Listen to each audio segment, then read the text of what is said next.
अस्सलाम वालेकुम फ्रेंड्स।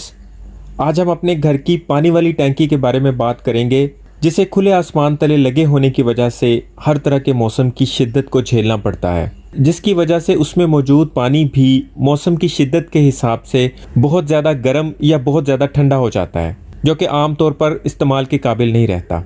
तो आज हम पानी वाली टैंकी के इस मसले का एक आसान और अभी तक का सबसे सस्ता हल करने वाले हैं, जिसके बाद मौसम जैसा भी हो, जितना भी शदीद क्यों ना हो, इस टैंकी और इसमें मौजूद पानी को बिल्कुल भी कोई असर नहीं होगा। सख्त गर्मी में जो ठंडे पानी के इंतज़ार में हम पानी ज़ाया कर देते हैं, उसके नतीजे में मोटर ज़्यादा देर चलती है और बिजली का बिल भी ज़्यादा आता है। और सख्त सर्दी में टैंकी में पानी एक्स्ट्रा ठंडा हो जाता है, जिससे हमें गीज़र को ज़्यादा देर चलाना पड़ता है। अव्वल तो गैस की लोड शेडिंग की वजह से ये मुमकिन नहीं होता, और अगर गैस आ भी जाए तो इस कदर ठंडे पानी को गर्म करने के लिए ज़्यादा एनर्जी की ज़रूरत पड़ती है, मतलब ज़्यादा गैस या ज़्यादा बिजली यूज़ होती है। और इलेक्ट्रिक टैप की सूरत में जो हम बिजली का ज़्या करते हैं, उससे भी बचत हो जाएगी। तो हमारे इस सस्ते से अमल से सर्दी और गर्मी दोनों में हमारा बहुत फ़ायदा होने वाला है। गर्मी में सख्त गर्म पानी के साथ साथ बिजली की बचत, और सर्दी में सख्त ठंडे पानी के साथ साथ गैस और बिजली दोनों की बचत कर सकते हैं। तो फ्रेंड्स, इस तरह की टैंकी से आप वाकिफ़ होंगे। ऑलमोस्ट हर घर के ऊपर इस तरह की टैंकी होती है। अगर इस तरह की नहीं भी है, सीमेंट की भी बनी हुई है, तो आज जो हम काम करने जा रहे हैं वो सीमेंट की टैंकी पे भी अप्लाई हो जाएगा। उसके लिए हम मार्केट से प्लास्टर ऑफ पेरिस की बोरी लेकर आएंगे। ये मैं पहले वाली वीडियोस में भी बता चुका हूँ। ये 50 किलो का बैग हमें सिर्फ 400 से 500 रुपये में किसी भी सीलिंग वाली शॉप से मिल जाएगा, जहाँ पे जिप्सम की सीलिंग बनाते हैं। जो लोग हमारे घरों में आके छतों की नीचे वाली साइड पर सीलिंग करते हैं, वहाँ पे ये बेशुमार तादाद में बोरियाँ पड़ी होती हैं। वहाँ से हमें ये 400 से 500 रुपये में एक बोरी मिल जाएगी। हमें इस पे पूरी बोरी तो नहीं लगेगी, लेकिन वहाँ से हमें पूरी बोरी ही परचेज़ करनी पड़ेगी। तो वो हम किसी और जगह पे भी यूज़ कर सकते हैं, उसकी मैंने काफ़ी वीडियोस दी हुई हैं। हम इसे छतों पे भी यूज़ कर सकते हैं।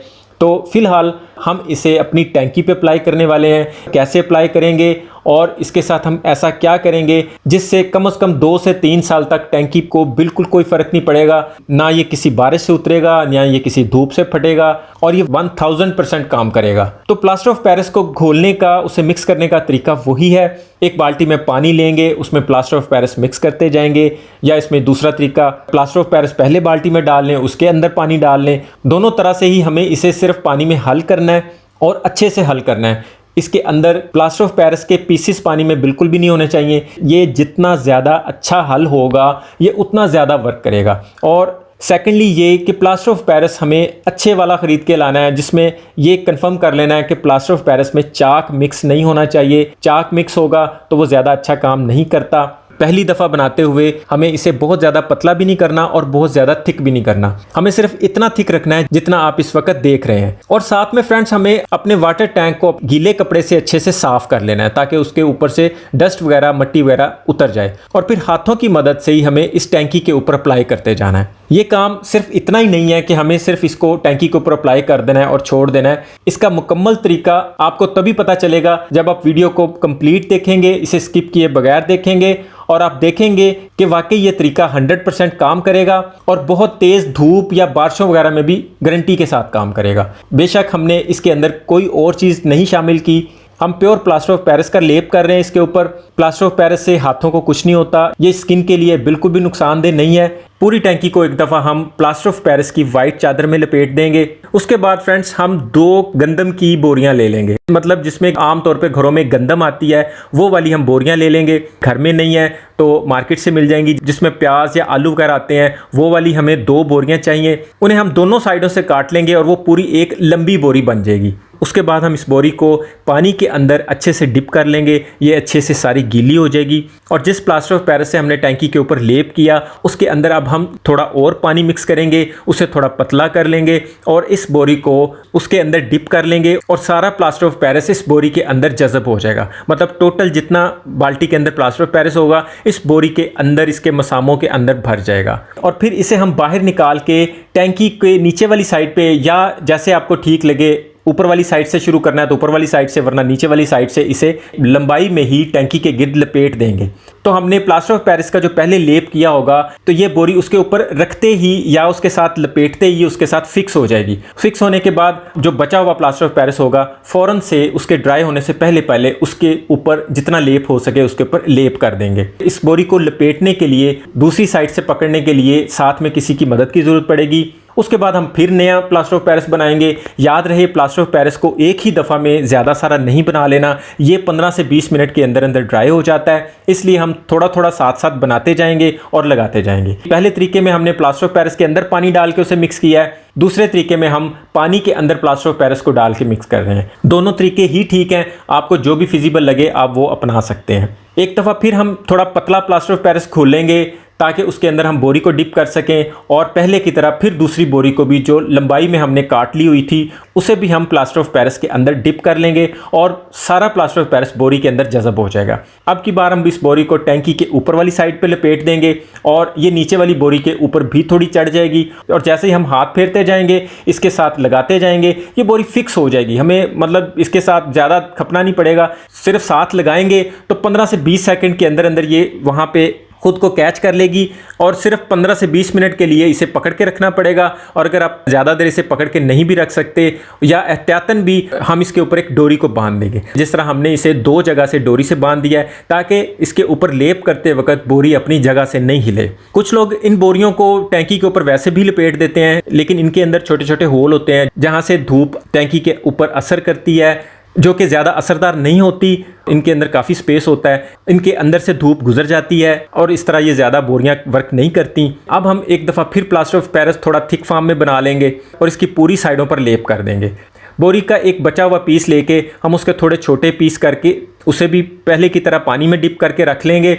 उसके लिए भी थोड़ा पतला प्लास्टर ऑफ पेरिस बना के उसमें ये बोरी के पीस डिप करेंगे और टैंकी के ऊपर जो जगह बनी होती है उस जगह को कवर कर देंगे और उसके ऊपर भी इसी प्लास्टर ऑफ पेरिस का लेप कर देंगे। एंड पे टैंकी का ऊपर वाला कवर रह जाएगा, उस कवर के ऊपर भी हम बोरी का एक पीस रखेंगे और उसे भी प्लास्टर ऑफ पेरिस से हम कवर करते जाएंगे। इस तरह हम पूरी टैंकी को प्लास्टर ऑफ पेरिस का लेप करके उसको पूरा कवर कर देंगे। इसके एक साइड पे ऑटोमेटिक स्विच लगा हुआ था, उसके ऊपर हमने शापर रख के फिर उसके ऊपर बोरी का पीस रख दिया है और उसके ऊपर फिर लेप कर दिया है। ऑटोमेटिक स्विच भी ख़राब होने की बहुत ज़्यादा रीज़न यही होती है कि सख्त गर्मी में जब मोटर ऑन होती है, जब ये करंट पास करता है तो ये हीट के बायस, सख्त गर्मी के बायस अपनी गर्मी और धूप की गर्मी की वजह से भी बर्न हो जाता है। तो इसके ऊपर जब बोरी रख के हमने लेप कर दिया है तो अब ये स्विच भी ठंडा रहेगा, स्विच भी ख़राब नहीं होगा। आपने इस बात की बिल्कुल भी टेंशन नहीं लेनी कि ये बारिश या आंधी तूफान से ख़राब हो जाएगा, उतर जाएगा, घुल जाएगा या फट जाएगा, चिपड़ियां बन जाएंगी। इस तरह की आपने कोई भी टेंशन नहीं लेनी। इसके साथ हम एक ऐसा काम करेंगे कि बारिश, धूप, आंधी तूफान इस पे बिल्कुल कोई असर नहीं करेगा और कम से कम 2 साल तक ये अपनी जगह से हिलेगा भी नहीं। इसके अलावा फ्रेंड्स एक चीज़ आपको क्लियर कर दूं कि अगर आप नई टैंकी इंस्टॉल कर रहे हैं, नई टैंकी रख रहे हैं या आप टैंकी को खाली करके उसको थोड़ा सा उठा सकते हैं, तो टैंकी के नीचे अगर आप प्लास्टर ऑफ पेरिस का लेप कर देंगे और उसके ऊपर टैंकी को रख देंगे तो यकीन करें टैंकी के अंदर किसी भी साइड से ज़रा सी भी हीट नहीं जा सकती।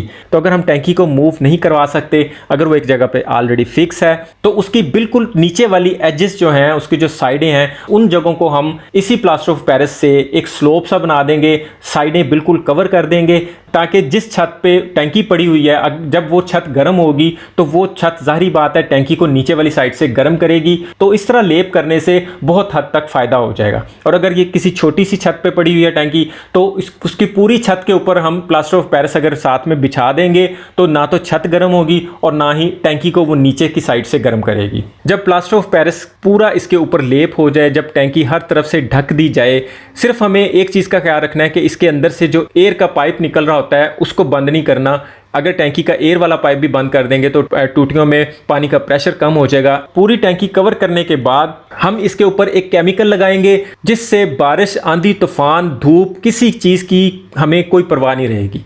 हम मार्केट से, पेंट वाली शॉप से या किसी हार्डवेयर वाली शॉप से D18 केमिकल कह के लेंगे। 1 किलो का पैकेट हमें 200 से 220 रुपए में मिल जाएगा। अगर आपको ये D18 का केमिकल ना मिले तो आप किसी भी पेंट वाली शॉप से वेदर शीट का केमिकल कह के ले सकते हैं। वो इससे थोड़ा सा महंगा होगा, उसमें हल्की क्वालिटी भी मिलती है, लेकिन हमें अच्छी क्वालिटी का लेना है। तो अगर आपको वो मिल जाए तो बहुत अच्छा है, ना मिले तो ये D18 का केमिकल 1 किलो का पैकेट एक टैंकी के लिए बहुत है। ये हमें 200 में मिल जाएगा। नॉर्मली ये आधी बाल्टी पानी के अंदर मिक्स किया जाता है, लेकिन हमें टैंकी के हिसाब से जितना पानी चाहिए हम वो पानी बाल्टी में डाल के उसमें इसको मिक्स कर लेंगे ताकि बाकी का ज़ाया ना हो। यानी जितना थिक फॉर्म में हम इसे टैंकी के ऊपर अप्लाई करेंगे करेंगे उतना ये लॉन्ग टाइम के लिए ड्यूरेबल हो जाएगा। इस केमिकल से टैंकी के ऊपर एक लैकर टाइप की कोटिंग हो जाएगी। जिस तरह गाड़ियों के पेंट के ऊपर हम लैकर की कोटिंग करते हैं तो पेंट महफूज हो जाता है, इसी तरह टैंकी के ऊपर प्लास्टर ऑफ पेरिस के ऊपर इस केमिकल का एक कोट चढ़ जाएगा।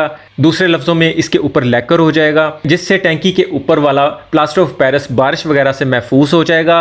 इस केमिकल की वजह से बारिश इसके ऊपर से ही बह जाएगी, प्लास्टर ऑफ पेरिस ज़रा भी गीला नहीं होगा, ना वो गीला होगा और ना उसके ऊपर धूप का कोई असर होगा, और वो लॉन्ग टाइम चलेगा। इसे लगाने का बहुत आसान तरीका है। इस केमिकल को हम किसी डिब्बे में ले लेंगे और टैंकी के ऊपर वाली साइड से गिराना शुरू कर देंगे। वो नीचे वाली साइड पे धीरे धीरे खुद ही सारा लगता जाएगा। अगर आप इस तरह नहीं लगाना चाहें तो किसी और तरीके से भी लगा सकते हैं। नारियल वाले ब्रश को इसके अंदर भिगो के भी पूरी टैंकी के ऊपर फेर सकते हैं। उसके बाद भी हाथों से भी लगा सकते हैं। ये केमिकल हाथों के लिए भी मुज़र नहीं होता, लेकिन मेक श्योर कर लेना है कि टैंकी के सारे पार्ट्स के ऊपर ये इस केमिकल की लेयर चढ़ जाए। अच्छी धूप में इसे ड्राई होने में 3 से 4 घंटे लग जाते हैं, और जैसे ही ये ड्राई हो जाता है समझे आपका ये काम पत्थर हो जाता है। और जैसे ये ड्राई होगा हमारी टैंकी के ऊपर किया हुआ ये प्लास्टर ऑफ पेरिस का कोट हर तरह के मौसम से महफूज हो जाएगा। अगर आप ये केमिकल नहीं करना चाहें तो प्लास्टर ऑफ पेरिस को इसके ऊपर इस तरह लगाने के बाद आप इसके ऊपर एनामल का पेंट भी कर सकते हैं,